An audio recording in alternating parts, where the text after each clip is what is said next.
Oke, assalamualaikum warahmatullahi wabarakatuh. Berjumpa kembali dengan saya Bos Terong, informasi ragam pertanian inovatif, kreatif, dan bermanfaat ya teman-teman.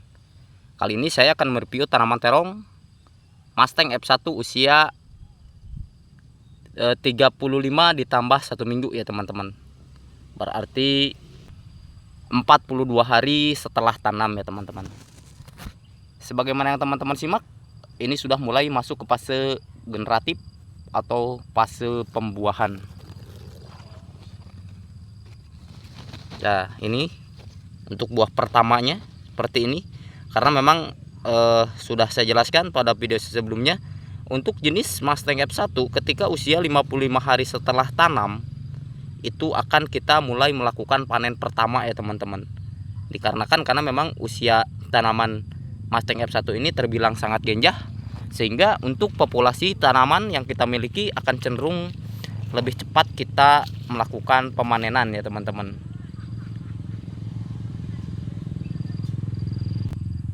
Untuk jenis Mustang F1 sebagaimana yang telah saya jelaskan di video saya sebelumnya pun, bahwa untuk satu gerombol seperti ini kita hitung ya teman-teman, 1, 2, 3, 4, 5, 6, ada 6 buah. Nah ini jika kita salah dalam proses melakukan perawatan, ini tidak akan jadi buah semua. Dan kemudian pada kesempatan hari ini saya akan membagikan tips bagaimana cara agar bunga ini nempel dan kemudian menjadi buah semua ya teman-teman. Karena salah-salah kalau kita melakukan perawatannya tidak baik dan benar, maka cenderung bunga yang ini akan jatuh dan tidak menjadi buah ya teman-teman. Oke, simak terus videonya sampai selesai. Dan bagi teman-teman yang baru bergabung atau baru menemukan channel ini, seperti biasa silahkan like, comment, share, dan subscribe agar channel ini tentunya semakin bermanfaat, khususnya bagi petani terong, umumnya bagi petani di Nusantara ya teman-teman. Yang pertama, agar bunga terong ini nempel sebagaimana yang telah saya jelaskan, maka unsur hara mikro dan makro yang terdapat pada pangkal batang bawah tanaman itu harus terpenuhi ya teman-teman. Artinya kita bedakan ke dalam fase vegetatif dan fase generatif, itu lain hal untuk proses perawatan ya teman-teman. Pemberian pupuknya dan kemudian proses penyepraiannya itu berbeda ya teman-teman. Sehingga ketika kita mulai masuk ke fase generatif pembungaan seperti ini ya teman-teman, maka tentunya harus seimbang antara asupan nutrisi unsur hara mikro dan makro agar nantinya dari bawah tercukupi dan sampai ke bunga pun tercukupi ya teman-teman. Itulah faktor pertama yang menyebabkan daripada bunga ini akan tumbuh menjadi buah nempel sempurna ya teman-teman. Dan kemudian setelah proses pemupukannya selesai dengan dosis yang sesuai dan tentunya dengan takaran yang sesuai, dengan pupuk pun yang sesuai, maka kita ke proses penyepraian untuk bunga ini nempel sempurna ya teman-teman. Yang pertama ya teman-teman spray ini dengan menggunakan asam amino ya, asam amino dan kemudian POC atau pupuk organik cair dengan perbandingan 2:2 ya teman-teman.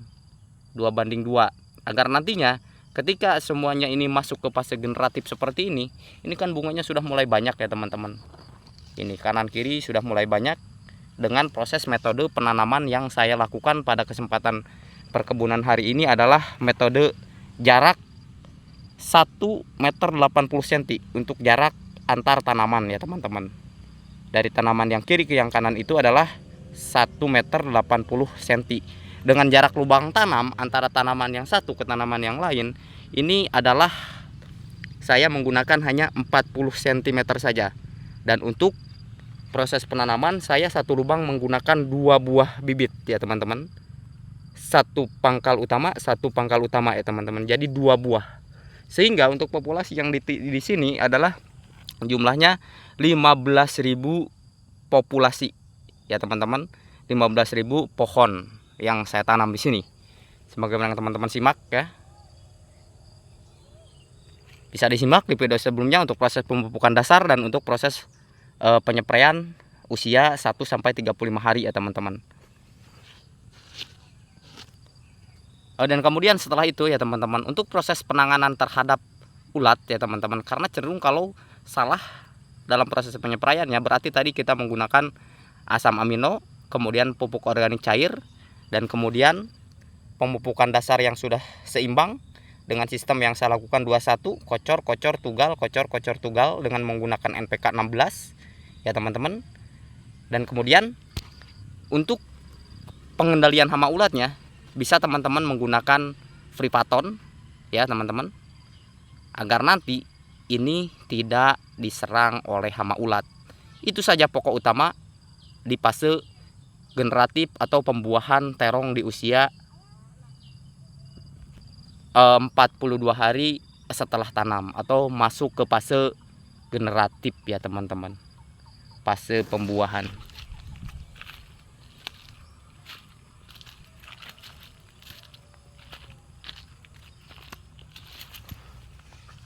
Nah kemudian cek secara rutin dan berkala agar nantinya ketika terong kita seperti ini, maka teman-teman akan mengetahui apa-apa saja yang harus teman-teman lakukan terhadap tanaman terong yang teman-teman miliki ya. Rutin melakukan pengecekan apakah ada kutu kebul, apakah ada hama trips atau tungau, itu sendiri harus teman-teman lakukan secara berkala ya teman-teman.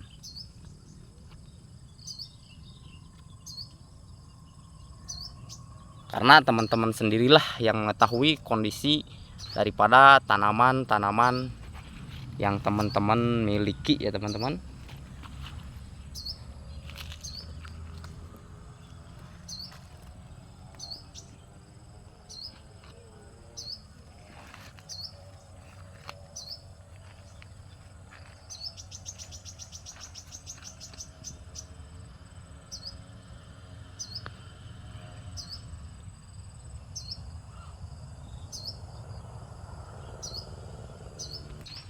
Dan memang untuk jenis Mustang ya teman-teman, serutin apapun, sehebat apapun kita melakukan proses perawatan atau penyepraian, maka akan terjadi beberapa pohon yang akan mengalami virus kuning. Sebagaimana teman-teman simak ya, ini ada yang mengalami virus kuning nih di tengah.